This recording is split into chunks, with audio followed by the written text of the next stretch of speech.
So usually when we talk about a medical diagnosis, there's this expectation of, absolute clinical precision. Like you break your arm, the x-ray shows that jagged white line against the black background, and the doctor just points and says, yep, there it is. That's the fracture. It's binary, broken or not broken. Right, yeah. It's a very comforting way to view the world, really. We inherently like things to be visible, categorized, and, well, solvable. Exactly. But then you step out of the hospital and into the actual society we live in. You try to diagnose something like human nature or societal greed, and suddenly that x-ray machine is just completely useless. We're looking at a diagnostic landscape that is, murky, contradictory, and honestly incredibly chaotic. And today, we are taking that exact idea, diagnosing something incredibly complex, and applying it to the Society of Jacobi in London. Which is quite the undertaking. Oh, massive. And we're doing it as diagnosed by one of the most brilliant, violent, and just fascinating minds in English literature, Ben Jonson. Yeah, Johnson is a figure who he often gets relegated to the shadows simply because he had the historical misfortune of writing at the exact same time as William Shakespeare. Yeah, tough competition. Very. But Yeah. his approach to diagnosing the murky waters of human nature was entirely his own and arguably far more modern in its cynicism. So if you are cramming for a massive literature exam on Johnson, or if you just want to be the person who can effortlessly dissect classic theater at a dinner party, consider this deep dive your ultimate comprehensive guide. We are going to completely unpack Johnson's wild life, his totally unique theory of comedy, the intricate clockwork plot of his 1610 masterpiece, The Alchemist, and the brilliant stagecraft he used to pull it all off. He really is a masterpiece of stagecraft. It is. But to understand the gritty, hyper-realistic London of The Alchemist, we really have to start with the blood-soaked, chaotic life of the man who wrote it. Because this isn't, a quiet scholar sitting in a dusty room with a quill. Oh, far from it. Not at all. We are dealing with a man of massive, almost unbelievable contradictions. I mean, picture a guy who writes the most rigidly structured, classically disciplined, tightly controlled plays in the English language, who also happens to be a fiery, bar-brawling, convicted killer. I really want to start right there with the violence, because I was looking through our sources and I kept having to reread the timeline. So he's born in 1572, grows up around Charing Cross. His father dies before he's born. His mother marries a bricklayer. But then he ends up in Flanders in 1591 fighting for the English Expeditionary Force. And there's this specific story about a duel that just completely shattered my image of an Elizabethan playwright. Ah, yes. You're referring to the single combat incidents. Yes. So during a lull in the fighting between the English and the Spanish forces in Flanders, Johnson literally stepped out into the no man's land between the two opposing armies. Just walked right out there. Just walked out. He publicly challenged an enemy soldier to single combat. And the two armies essentially just stood back and watched. Like a movie. Exactly. Johnson killed the man and then, in true classical Roman fashion, took the dead soldier's weapons as opima spolia, the spoils of war, and just carried them back to the English lines. He literally took the guy's gear as a trophy. It's like a scene out of the Iliad, but it's happening in the mud of the 1590s. And the fact that he treated it like a Roman gladiator match isn't a coincidence, right? Because despite his working class bricklaying background, he actually had this elite classical education. Right, and that education is the key to understanding his entire worldview. By an incredible stroke of luck, a benefactor paid for the young Ben Jonson to attend Westminster School. Which was a big deal. A huge deal. There, he was educated by William Camden, who was one of the most eminent scholars and historians of the era. Camden didn't just teach Johnson Latin and Greek, he instilled in him a massive, deep-rooted reverence for classical antiquity. Johnson absorbed the structural rules of Roman comedy, the rhetoric of Cicero, the satire of Horace, all of it. But the tragedy of his youth is that he couldn't afford to go on to Oxford or Cambridge. He gets pulled out of this elite intellectual environment and forced back into his stepfather's trade. He's laying bricks, and he absolutely despises it. Right, he hated it. So he escapes to the army, goes to Flanders, kills a man, and then brings that exact same gladiator energy back to the London theater scene. He becomes an actor and a playwright, but the violence absolutely does not stop. No, it escalated, actually. Yeah. In 1598, he had his first major theatrical hit with a play called Every Man in His Humor, which, as a fun historical footnote, actually features Shakespeare in the cast. Oh, I didn't know that. That's cool. Yeah, but that very same year, Jonson ended up in Newgate Prison facing the hangman's noose. He got into an argument with a fellow actor named Gabriel Spencer in Hoxton Fields. They drew swords, and Jonson killed him. Okay, hold on. I was reading the court records from this, and it made no sense to me.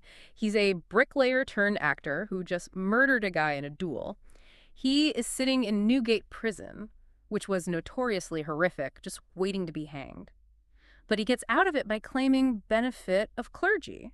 Now, wasn't that a legal protection specifically for priests? How on earth does a brawling actor claim to be a clergyman? It's one of the most fascinating, bizarre quirks of the Elizabethan legal system. Originally, centuries earlier, benefit of clergy did mean that actual clergymen could only be tried in church courts, which, importantly, did not use the death penalty. Ooh, no hanging. Exactly. But by Jonson's time, the civil courts had adopted a highly flawed test to determine if you were clergy. They simply checked if you could read a specific passage from the Latin Bible, usually Psalm 51, which actually became known as the neck verse because reading it literally saved your neck. So wait, because he paid attention in his middle school Latin classes with William Camden, he gets to live. Precisely. Because he had that elite education, he could fluently read the Latin. The court had to grant him the benefit of clergy. That is insane. It is wild. He wasn't completely unpunished, though. All of his property was confiscated, and he was branded on the thumb with a hot iron, the Tyburn T. It marked him as a convicted felon, so he could never use the loophole again. Wow. So he walks out of prison, a branded felon, totally broke. And just to make his life even more difficult, he's a newly converted Catholic, which was incredibly dangerous and basically illegal in Protestant England at the time. Yet he immediately goes back to writing. And rather than keeping his head down, he starts picking fights with other writers. Yeah, the famous War of the Theaters, or the Potomachia. This was a bitter, highly public literary feud between Jonson and rival playwrights, most notably John Marston and Thomas Dekker. It was essentially a series of theatrical diss tracks, right? That's exactly what it was. They would write plays specifically to mock and humiliate each other on the public stage. I was crying laughing reading about his play, The Poet Taster. It is so petty. He writes this character named Crispinus, who is this obvious, thinly veiled stand-in for his rival, John Marston. And at the climax of the play, Crispinus is given a literal emetic, like a medicine to make him vomit. And he doesn't just vomit food. Yeah. Jonson has him literally throw up all of Marston's pretentious, overly complex vocabulary right there on stage. Just vomiting words. Yes, words like retrograde, reciprocal, incubus, and glibbery. Jonson is essentially diagnosing his rival's writing style as a physical sickness that just needs to be purged. It's so brilliant. But amidst all this mudslinging, all this brawling, Jonson does something in 1616 that permanently alters the history of literature. He gathers up his plays, edits them meticulously, and publishes them in a massive, expensive folio edition. And he titles the book his works. The audacity of that act really cannot be overstated. Yeah. In 1616, plays were not considered literature. They were cheap, ephemeral, working-class entertainment. You're right. They were scripts for actors to memorize and throw away. On par with bear-baiting, or a juggling act, they were absolutely not considered works, which was a term reserved for theology, history, or classical Latin poetry. I was trying to think of a modern equivalent. It basically feels like a teenager who makes daily, chaotic TikTok prank videos suddenly demanding that their iPhone footage be rigorously preserved in the Library of Congress alongside the Constitution. I mean, people at the time thought Jonson was insanely arrogant to treat his stage plays as high art. Oh, they mocked him endlessly for it. There were contemporary jokes asking how Jonson could call his plays works when they were clearly just plays. But his arrogance fundamentally elevated the status of drama in the English-speaking world. It really did. By treating his own writing with the dignity and permanence of classical texts, he paved the way for Shakespeare's first folio, which was published 7 years later in 1623. If Jonson hadn't forced society to view plays as literature, the actors who preserved Shakespeare's work might never have had the commercial or cultural precedent to publish the first folio. So we literally owe half of Shakespeare's surviving plays to Jonson's ego. Quite possibly, yeah. That's wild. So we have this portrait of a man who is a branded killer, a bar brawler, a guy who publicly humiliates his rivals, but he's also this meticulous, arrogant scholar who demands that his art be treated with profound reverence. How do the historians reconcile that? Well, the critic David Riggs offers a deeply compelling psychological perspective on this. Riggs looks at Jonson the man and sees someone driven by persistently neurotic, rebellion, almost uncontrollable impulses. He was a man deeply at the mercy of his own anger, his physical appetites, and his pride. Right, a total mess. Yeah. But Jonson the artist was the exact opposite, completely in control, hyper-rational, and meticulously organized. Riggs suggests that for Jonson, writing actually served a therapeutic function. Interesting. It was the mechanism he used to impose order, method, and discipline onto a chaotic world, and more importantly, onto his own chaotic psyche. That reframes his entire career. His life is a mess, so his plays have to be perfect machines. And that deep-seated desire to impose order directly fueled his unique theory of comedy. Because if you read Jonson expecting Shakespeare, you are going to be deeply confused and probably a little offended. Oh, very much so. They were operating in fundamentally different theatrical traditions. To understand Jonson, we have to contrast him with Shakespeare's comedic structure. Let's do that, because if I sit down to watch a Shakespeare comedy, say Twelfth Night, or I generally know what I'm getting. People get lost in the woods. There's some cross-dressing misunderstandings, maybe a shipwreck. But ultimately, the dramatic world is filled with generous impulses. Yeah. By Act 5, everyone figures it out. The bad guys are usually forgiven, and it ends with 3 marriages and a dance. That is romantic comedy. It stems from a medieval tradition, hearkening back to writers like Geoffrey Chaucer. The primary mechanism of romantic comedy is empathy. You are meant to identify with the character's wretchedness, understand their flaws, and ultimately celebrate their redemption.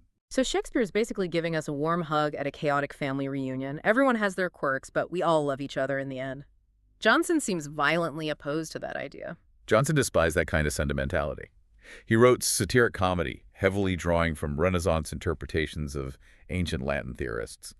In Jonson's world, comedy is not a warm hug. It is a social purgative. Purgative? Yes, it is a harsh medicine meant to expose, mock, and punish the errors of society. A harsh intervention. The bad habits are put on a projector screen for everyone to judge. Judgment is the operative word here. Jonson explicitly stated that his goal was to hold up a mirror to the time's deformity. He wanted to present human follies with such brutal, naturalistic accuracy that the people in the audience who shared those flaws would recognize themselves, feel the sting of the satire, and be too deeply ashamed to continue their behavior. That's intense. Empathy implies forgiveness. Jonson did not want to forgive his society. He wanted to cure it. And the specific diagnostic tool he invented to cure them was the comedy of humors. Now, I've heard this term thrown around, but looking at the actual history of what a humor is, it's pretty bizarre. It starts as a medical term, right? Yes, dating back to Galen and Hippocrates. In medieval and Renaissance medicine, it was believed that human health and personality were dictated by 4 bodily fluids, or humors: color, blood, phlegm, and black bile, which was melancholy. Right. If your fluids were perfectly balanced in your body, you were healthy, rational, and even tempered. But if you have an imbalance, it completely hijacks your personality. Like, too much color makes you physically hot and angry choleric. Too much blood makes you overly optimistic sanguine. But Jonson didn't just write plays about people who needed their humors balanced by a doctor. He mutated the concept, didn't he? He did. He adapted it from a biological concept into a psychological and social one. For Jonson, a humor wasn't just a physical fluid. It was a fad, an obsession, or a quirky psychological fixation that just takes over a person's entire disposition. Like a tic. Exactly. He wrote that a humor is when some peculiar quality doth so possess a man, that it doth draw all his effects, his spirits, and his powers, all to run one way. So it's no longer, oh, I have too much phlegm. It's, I am so obsessed with projecting the image of a tough London street brawler, or I'm so obsessed with climbing the social ladder that it literally blinds me to reality. It's a behavioral loop they just can't escape. Exactly. And we really have to look at the historical context to understand why Jonson felt this diagnostic tool was so urgently needed at that specific time. He wasn't just mocking random human eccentricities, he was aiming his satire directly at a massive, terrifying shift in Jacobean society. The explosion of nascent capitalism, Yes. the era of the 1610s, this is when the old feudal world where everyone had a fixed, God-given place in the hierarchy is dying. And this new world of joint stock companies, global trade, the Virginia Company, and this booming merchant class is taking over. London is overflowing with wealth, and for the first time, massive social mobility actually feels possible. And that mobility created a frenzy. The critic Elsie Knights provides a brilliant analysis of this, pointing out that Jonson used the traditional conservative economic morality of the Middle Ages, which viewed excessive profit and usury as sins, to critique this terrifying new wave of extreme acquisitiveness. So he's looking at this new money and just shaking his head. Right. Jonson looked around London and saw a society completely consumed by ruthless individualism and an obsessive, almost psychotic desire for easy money. He wanted to put that greed on the dissection table. Which brings us to the actual operating theater he built for this dissection, his 1610 masterpiece, The Alchemist. If his goal is to trap greedy people and expose their flaws, this play is the ultimate mousetrap. Let's set up the board here. We are in London, and the plague has hit. The plague is a crucial plot device here, and obviously a historical reality. In 1610, an outbreak of the bubonic plague caused anyone with means to flee the crowded, diseased city for the safety of the countryside. Which makes sense. Yeah. And in the play, a wealthy gentleman named Master Lovewit joins this exodus, leaving his large London townhouse in the care of his butler, Jeremy. But Jeremy doesn't just, lock the doors and dust the furniture. The second his master is gone, Jeremy sheds his identity, renames himself Face, and invites two absolute grifters to move in. A fake alchemist named Subtle and a prostitute named Dull Common.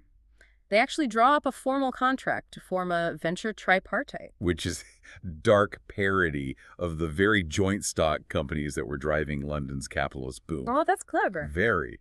They form a syndicate of con artists, pooling their specific talents to turn Lovewit's empty house into a sophisticated trap for the greedy, the desperate, and the gullible. And over the course of the play, this trio manages to simultaneously juggle and swindle 8 different victims, who they refer to as gulls. And looking at the list of these gulls, Jonson is clearly creating a perfect cross-section of Jacobean London. You have Dapper, a lowly lawyer's clerk who just wants a magical fly to help him cheat at gambling. Right. You have Abel Drugger, a young, nervous tobacconist who wants the alchemist to use mystical astrology to design his shop's floor plan to attract more customers. Basically, 17th century feng shui. Those are the minor gulls, representing the petty greed of the lower middle class. But then you have the heavy hitters. Sir Epicure Mammon, a sensualist knight of immense wealth who wants the Philosopher's Stone not just for gold, but to fuel infinite physical lust. He's quite a character. Oh, he's incredible. And you also have Tribulation Wholesome and Ananias, two radical, hypocritical Puritan ministers who want the stone to fund their religious sect and gain political power. Toss in a skeptical gamester named Surly, an angry country boy named Castrol, who basically just wants to learn the specific rules of how to duel so he can be a city tough guy, and his sister, Dame Pliant. She's a rich, completely empty-headed widow who is treated basically as a piece of meat that everyone wants to marry. It's quite the cast. It is. To manage all these characters running around one house, Jonson leans entirely into classical structure. He adheres strictly to the Aristotelian neoclassical unities. The unities of time, place, and action. This is where Jonson's obsession with discipline truly shines. Let's break down the mechanics of that, because looking at the timeline of the script, it really blew my mind. The unity of time means the play happens in real time, right? Almost exactly, yes. Yeah. The events of the play cover about 6 hours of a single day, which roughly corresponds to the actual time the audience would spend gathering, watching the performance, and leaving. There are no sudden time jumps to 3 weeks later. Wow. And the unity of place, the entire play happens either inside the front room of Lovewit's house or just outside his front door. That's it. We never leave the property. Which creates an incredibly claustrophobic, high-pressure environment. It's exactly like a modern television sitcom doing a bottle episode. You know, when the budget is tight, so they write an episode where all the characters are trapped in an elevator or single apartment. Face, Subtle, and Doll are frantically running this massive con, but the victims keep showing up at the front door at the exact same time. The cheats are constantly having to shove a lawyer into a privy with a gingerbread gag in his mouth, run out to the front room, change costumes, and pretend to be entirely different people for the next victim. The physical comedy and timing required from the actors must be just exhausting. Oh, it demands impeccable choreography. But the true genius is how Jonson solves the third unity, the unity of action. How so? Well, typically, a play has a standard narrative arc. A protagonist goes on a journey, faces an antagonist, and resolves a conflict. Jonson discards that entirely. Wait, really? There's no traditional plot? Not in the Shakespearean sense, no. Jonson replaces traditional plot with a central thematic magnet, which is greed. Interesting. The scholar Jonathan Haynes points out that alchemy itself isn't really the subject of the play. It's a grand metaphor. Alchemy, the delusional promise of turning cheap base metals into pure gold, of getting something for nothing, is the ultimate symbol for the volatility and delusion of early capitalism. Okay, I see. The promise of the Philosopher's Stone exerts this gravitational pull, drawing all these diverse, disconnected societal types into one single location. So the plot isn't a story, it's a pressure cooker. Jonson just turns up the heat and watches them boil. That's a perfect way to put it. But eventually, the pressure cooker has to explode. Master Lovewit, the owner of the house, suddenly returns to London early. And the neighbors immediately tell him that his house has had hundreds of strange visitors coming and going for weeks. Inside, the cheats realize the game is up. Panic ensues. Absolutely. And to get rid of Sir Epicure Mammon, who is aggressively demanding his promised gold, Subtle fakes a massive explosion in the laboratory offstage. I love Subtle's excuse here. He doesn't say the chemistry failed. Yeah. He tells Mammon that Mammon's own sinful, lustful thoughts ruined the grand alchemical experiment and caused the explosion. It's brilliant. It's the perfect grifter out. But Lovewit is at the front door. He breaches the house, and he discovers exactly what his butler, Jeremy, a.k.a. Face, has been doing. And this is where the ending totally short-circuits my brain. Because if Jonson is writing a moral satire to punish the wicked, Lovewit should call the authorities and have Jeremy thrown in Newgate prison, right? That is what conventional morality would dictate, yes. But Lovewit is thoroughly amused. He's entertained by the sheer audacity of the scam.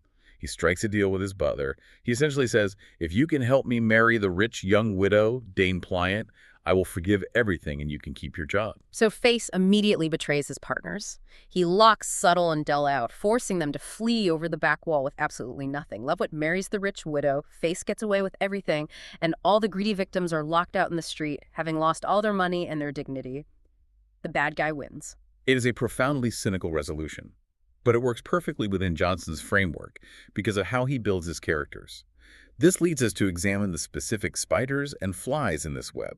Let's talk about that, because if I'm watching this, part of me feels like I should feel bad for the victims who just lost their life savings, but I don't, and I think that's intentional on Jonson's part. It is entirely intentional.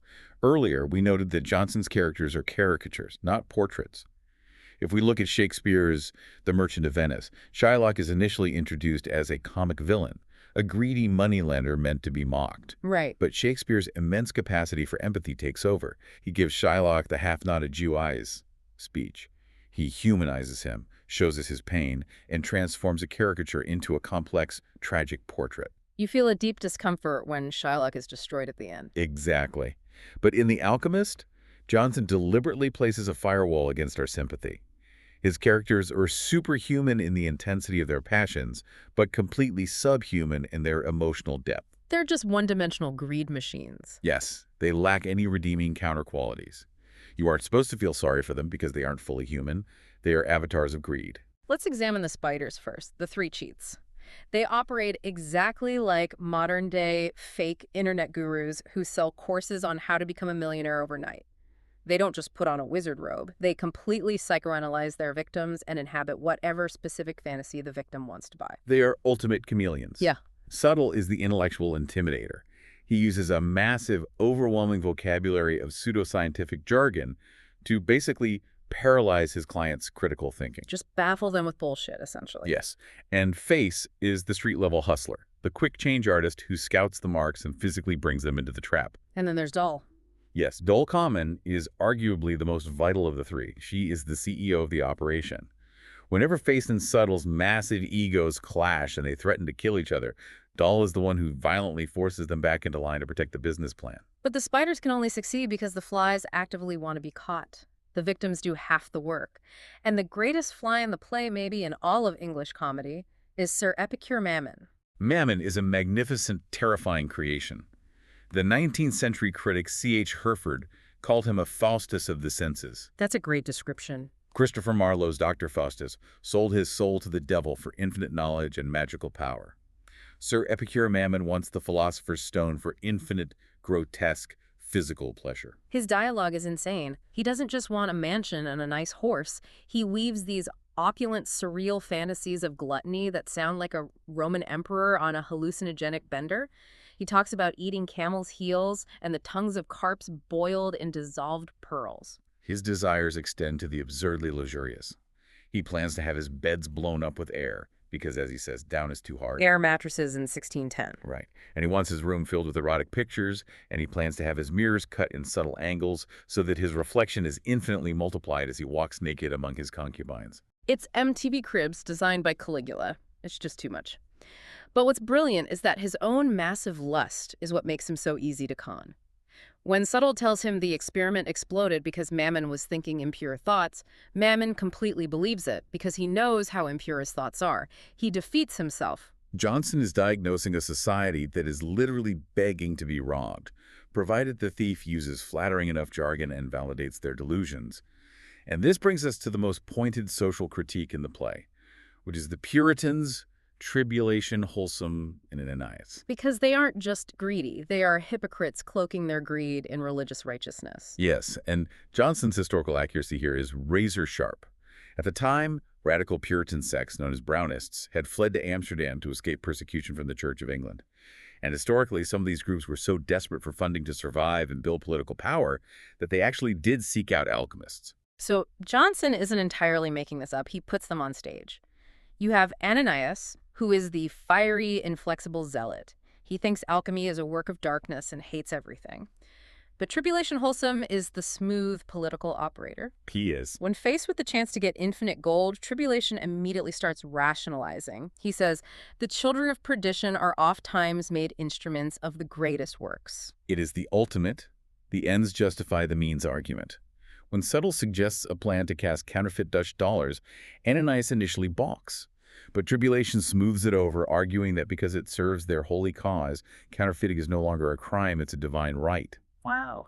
Jonson is exposing how easily religious piety can be twisted and hollowed out when confronted with the promise of cold, hard cash. But this raises a massive logistical question for me. Face, Subtle, and Dahl are running this entire con, but they don't actually have a working laboratory. They don't have any magical tools. So how do they physically convince these people to hand over their money? That is perhaps Jonson's greatest artistic trick.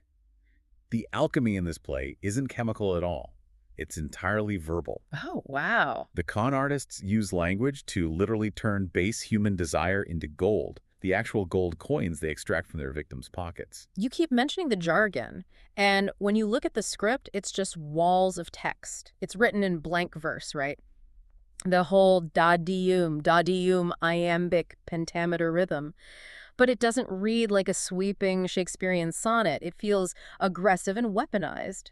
That's because Jonson violently manipulates the meter to match the specific psychology of the character speaking. Yeah. It's not just decorative poetry, it's highly functional machinery. Break that down for me. What does that sound like? Let's look at Subtle. When he is masquerading as the mystical alchemist, his language is highly structured, logical, and overflowing with genuine alchemical jargon that Jonson thoroughly researched. He actually researched it. Extensively. He fires off terms like lapis mineralis, crucibles, cucurbites, and crosslets. The verse marches forward rationally. He uses the complex, impenetrable structure of learned academic disputation to totally overwhelm the listener's brain. He sounds so smart and the words are so big that the victim just nods, assumes he's a genius, and hands over their wallet. It's verbal intimidation. Precisely. Now contrast that with Abel Drugger, the poor tobacconist. Drugger is nervous, out of his depth, and frankly, not very bright. When he speaks, Jonson shatters the iambic rhythm. Drugger's lines are halting. He uses simple monosyllabic words. Jonson constantly inserts pauses and line breaks to physically force the actor to show Drugger's hesitation and mental slowness. He's essentially stuttering in iambic pentameter. He really is. And then look at Sir Epicure Mammon. His syntax is expansive, flowing, and completely overflowing with luxurious imagery. His sentences run on for 10 or 15 lines at a time, completely ignoring the traditional metrical pauses at the end of a line, because his fantasy is just a torrent pouring out of him. He cannot contain his own greed within the bounds of the verse. So language is their disguise, and it alters based on who they are conning. But what about the physical stage? You said earlier that this is a bottle episode set entirely in the front room of Lovewood's house. So where is the laboratory? The furnace? The bubbling potions? This is the brilliance of Jonson's stagecraft, the immense power of the unseen. The alchemical laboratory is the central focus of the entire play, but the audience never ever sees it. Not once. Never. The stage represents the front room. There are doors leading outside to the street and one central door leading deeper into the house toward the laboratory. That door is the portal to the dream factory. Face and Subtle are constantly rushing in and out of it, their faces covered in soot, bringing frantic reports of glowing coals and changing colors in the glass retorts. That is psychological genius. By keeping the lab off stage, Jonson forces the victim, and the audience for that matter, to construct the miracle in their own minds. The lab becomes whatever the victim desires it to be. And Jonson grounds this illusion in a hyper-local, immediate reality. The play is specifically set in the Blackfriars neighborhood of London. This is a liberty area outside the direct jurisdiction of the city authorities, known for its indoor theaters, its wealthy residents, and its shady dealings. Right. And it was exactly where Jonson's audience was physically sitting. The Alchemist actually premiered at the Blackfriars Theater. So the audience is sitting in a theater in Blackfriars watching a play about con artists operating a scam house in Blackfriars. Yes. To heighten this reality, Jonson frequently uses what we call mirror passages. Because he was so controlling, he embedded his stage directions directly into the dialogue to control the actor's physical movements. Like what? Characters will abruptly whisper, "Speak lower, rogue," or "Will you have the neighbors hear you?" It creates an incredibly immersive, paranoid atmosphere. The threat isn't happening in some faraway fairy tale kingdom. It's happening right here, right now, perhaps in the house next door to the theater. That level of meta-theatricality, of breaking the fourth wall and making the audience feel complicit, is mind-boggling for 1610. With mechanics that flawless, it's no wonder this play is a classic. But looking at the history of Jonson's legacy, things got incredibly weird in the centuries after his death, didn't they? They did. Despite the absolute architectural brilliance of his work, Jonson became the victim of a bizarre, concerted, posthumous smear campaign, particularly in the 18th century. Yeah, I read about the forged documents. Why on earth were people in the 1700s forging historical documents to make a dead playwright look bad? It stemmed from the romanticized, almost religious obsession with Shakespeare that developed during that era. 18th century critics wanted to elevate Shakespeare to the status of an untouchable, natural, divine genius. Okay, I see where this is going. To construct that narrative, they needed a foil, an antagonist who represented rigid rules, elitism, and jealousy. Jonson, with his massive ego, his classical rules, and his recorded slightly critical remark that Shakespeare wanted art, meaning Shakespeare lacked classical discipline, well, he became the perfect villain. So to make Shakespeare look like a god, they had to turn Jonson into a demon. Exactly. A writer named Robert Shields quietly inserted his own extremely negative commentary into editions of Jonson's recorded conversations, making it seem like contemporary proof that Jonson violently hated Shakespeare. That's awful. And later, an actor named Charles Macklin completely fabricated a letter that made Jonson look like a jealous plagiarist and a blackmailer. That is wild historical slander. But what's fascinating is that even while the literary critics are dragging Jonson the man through the mud, destroying his personal reputation, The Alchemist as a play is still packing theaters. It remained a massive commercial hit. Because the mechanics of the play were essentially bulletproof on stage. It was too funny to fail. And ironically, it provided one of the greatest acting vehicles of the 18th century.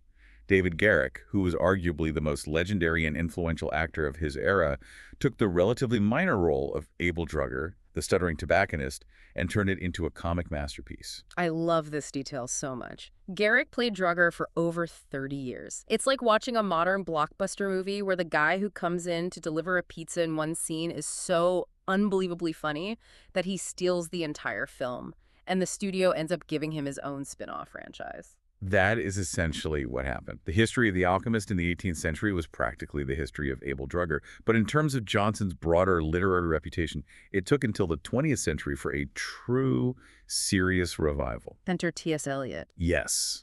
T.S. Eliot wrote a seminal essay that finally told critics to stop comparing Jonson unfavorably to Shakespeare and instead praise his massive, cohesive architectural design. Eliot basically said, "You are judging a perfectly constructed clock for not being a beautiful painting.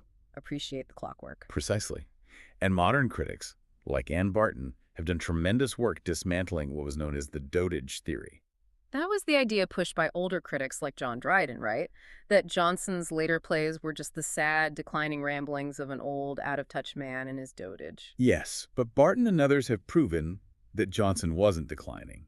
He was constantly experimenting with form and genre, right up to the end of his life.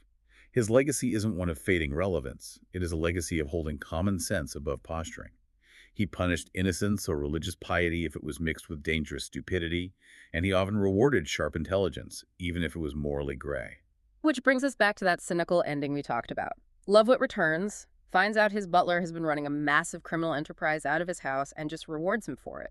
It feels so contradictory for a guy who claimed he wanted to cure society's morals. Well, that ending forces us to look past the perfect mechanics of the play and confront the philosophy underneath it. This raises a deeply provocative question. Let's hear it. If the ultimate authority figure in the play Lovett, representing the law, the upper class, the master, ultimately sides with the trickster and keeps the stolen goods, what is Jonson secretly saying about the rules of Jacobean society? Oh, wow. Are we supposed to condemn the con artists as aberrations? Or is Jonson implying that the entire capitalist system is fundamentally a con, and that we should secretly admire the sheer brilliant hustle of those who are smart enough to manipulate a corrupt game? That is the real diagnosis, isn't it? When the entire society is driven by the delusion of getting something for nothing. Maybe Jonson is saying the only true sin is being stupid enough to get caught. We walked into this deep dive expecting a clean x-ray. We wanted Jonson to point at the broken bone and say, the scammers are evil, the victims are innocent, here's your tidy moral lesson. But instead, he hands us this murky, brilliant reflection of our own greed. The disease is human nature, and the only cure is just being sharp enough to see the con before you buy the snake oil. It's the ultimate diagnostic muddy water, and truly a masterpiece of the English stage. Stay sharp out there, everyone. Keep an eye on your wallets, and we'll see you on the next deep dive.